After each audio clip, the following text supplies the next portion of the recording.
Friday, which means it's time for our pop cultural duo, The Waynes. This week, as we hang with Wayne and Wayne Walsh will talk about cabins and video games. But first, Wayne Button talks about Bigfoot as depicted in Devolution, a first-hand account of the Rainier Sasquatch massacre.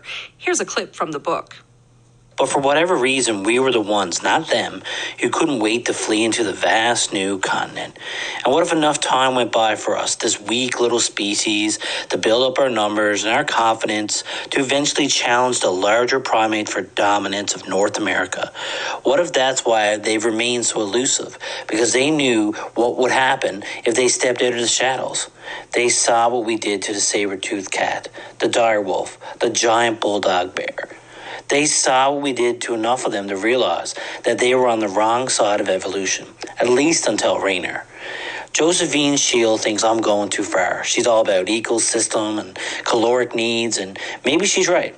But maybe there was also some latent gene that woke up in these creatures when they stumbled across Greenloop and found themselves facing a herd of concerned, isolated Homo sapiens. Maybe some instinct told them it was time to swap evolution for devolution, reach back to who they were to reclaim what was theirs. And that's Wayne Walsh reading a clip from the book, Wayne Button, Devolution, a first-hand account of the Rainier Sasquatch massacre. Good morning, Mr. Button. How are you this morning? Good morning, Janice. How are you doing? Not too bad. I don't know what to make of this book. It's partly a survival narrative, but it's also a horror story. And by the sound of it, it's hard to really know at times what's true and what's fiction. Yeah, it was super fun, and it is hard to tell what's true and what's fiction.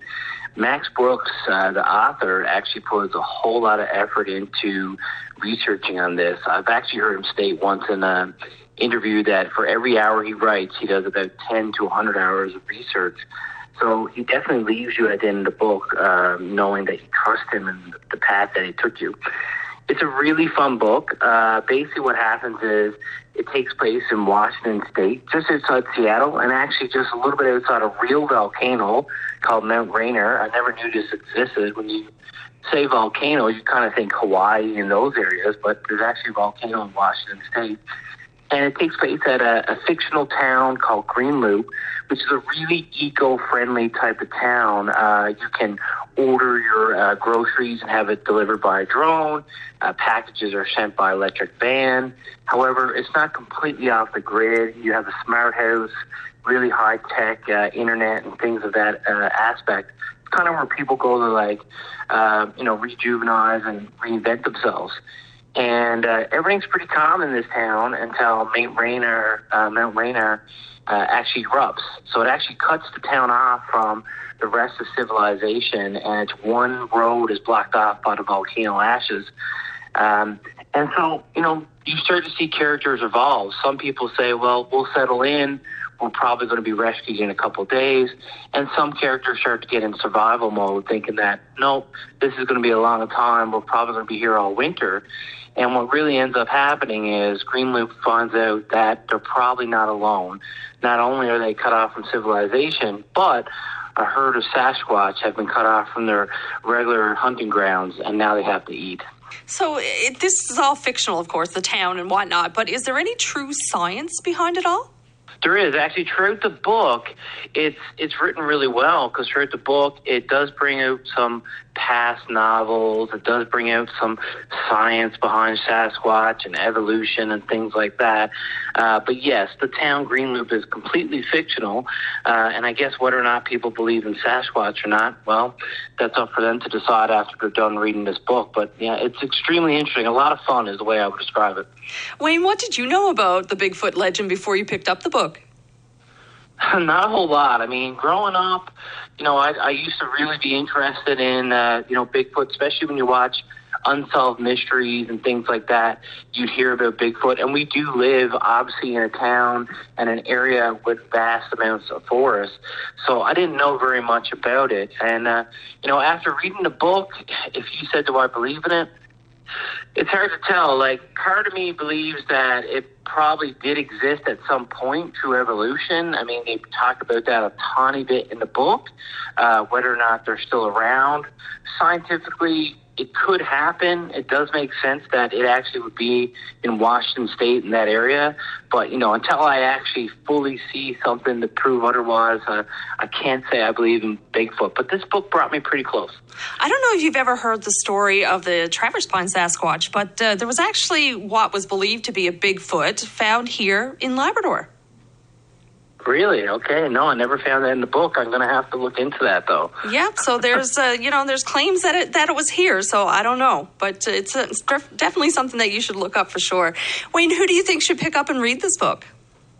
I think a lot of people in Labrador like this book because, essentially we have a lot of hunting people and fishing people, and they're out in the woods. And there's actually a lot of references, believe it or not, to Theodore Roosevelt's book about hunting from the 1880s.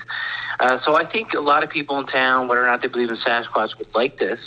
But also the conspiracy theorists, the people that believe in like Sasquatch and aliens, the people that like those types of things, anything like that, they'll like it. But you don't have to believe in Sasquatch to like this book. Because when you read the synopsis, it sounds a little bit silly of sorts, but it's not. It's a really good book. Max Brooks knows what he's doing. He knew what he was doing with World War Z, and he took us on a fun path with this one. Well, thank you so much for telling us more about it this morning. Really appreciate your time. No problem, Janice, and I'm really glad I did not read about the Labrador Sasquatch before I read this book, because it would have scared me. Well, you're certainly going to have to check it out and find out more information about it now. I will. Thanks a lot. All right. Cheers. Well, Wayne Walsh is our TV nut, and this week he's reviewing a new Netflix series called High Score. But first, we're going to chat about another Netflix show called Cabins in the Wild. Have a listen. From stunning treetop hideaways, mountaintop retreats, to romantic seaside boat holes, few builds are more inspiring than a cabin in the wild. This year, a competition was launched in the UK to find the 8 greatest cabin designs the nation has to offer. Once built, they'll form a mobile pop-up hotel open to the public in stunning Snowdonia. I'm Dick Strawbridge. The definition of a cabin is living in the wild. And together with master craftsman Will Hardy, it's a real celebration of a material. I have no idea what you're talking about. Okay. we'll be travelling across the country to meet the amazing designers. How are we doing? As they attempt to lift their plans off the page and into reality. I love getting my hands dirty when it comes to the builds. Usually there's cows being born in here, but now there's a cabin being born. And then transport them hundreds of miles, hopefully in one piece. Wait. Oh, it's coming off the lorry. To the wilds of Wales, where the competition judges will pick an overall winner. What a competition! But we won't just be watching on. Will and I will be building our own luxury boat hole to join the pop-up hotel. We know this wants to be soft in the landscape. It's all about luxury. It's all about glamorous. As we marvel at the glorious possibilities of the once humble cabin. We know how to do cabins. And that is a clip from Cabins in the Wild, a show on Netflix. And joining us to talk about that is Wayne Walsh. Good morning. So, Wayne, I kind of feel like this is exactly the type of show that I would be tuned into. And I feel like we could kind of do a series like that right here in Labrador. What do you think?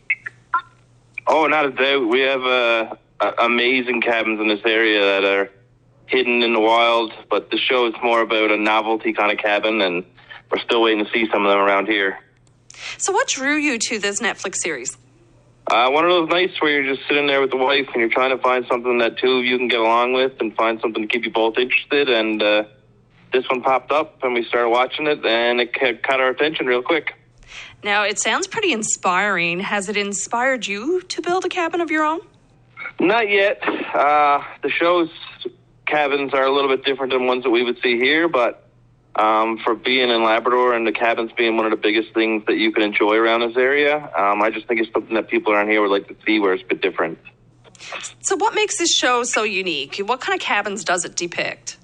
Well, that's the thing. I think we just heard there in the intro that this show is a competition show in which each episode they put 2 cabins against each other to see who's the best and who gets to move on to the finals.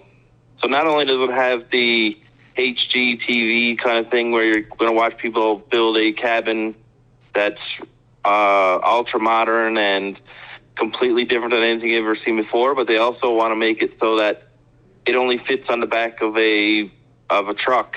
So they're building kind of mini homes, but they're obviously told that they got to do certain kind of things that had to do with whales to make it kind of a popular tourist location. And like you say, like you hear, they want to make a pop-up hotel. So they want to take all these cabins after and be able to travel around with them, stop, and then let people actually stay in them. Sounds like the perfect Netflix show to me. Oh, it's great. The interesting parts is that they're not... It's almost like they had people send in their ideas for what they build, and then they let someone else build it. So it's everything from a backyard carpenter to really digital engineers who design their entire cabin on a computer and then hire a contracting company to make it.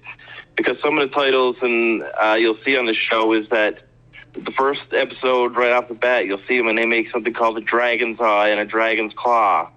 And the dragon's eye is just shapes and sizes, and these are fancy little mini homes.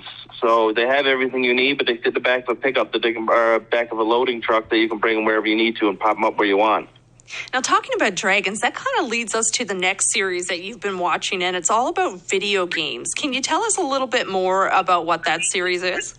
Oh, yeah, this is one that's more closer to my heart than Kevin's, I guess, since we grew up in the video game age, where it started with the arcades that, we don't get to see these days and we miss. And this one just takes you from the beginning of video games and also what it did for humanity and the way it progressed through the years, the ups and the downs. Now, I know there's a lot of those kind of movies out or shows, but this one goes as far back as when first computers were thought of to use for games. So some MIT kids who made the first game, to Pong, to arcade machines, to the guys that used to modify the arcade machines to make more money, make the games harder, to when they actually designed instead of bringing the console everywhere, bring them on a cartridge, and then so on, the ones that failed, the ones that did well, and they go through everything from Nintendo to Genesis to Super Nintendo to all these ones that kind of changed our lives growing up. And for some reason it grabbed my attention, and it was one of those ones that I watched one episode, and when that was over, I wanted to see the next one, and then so on.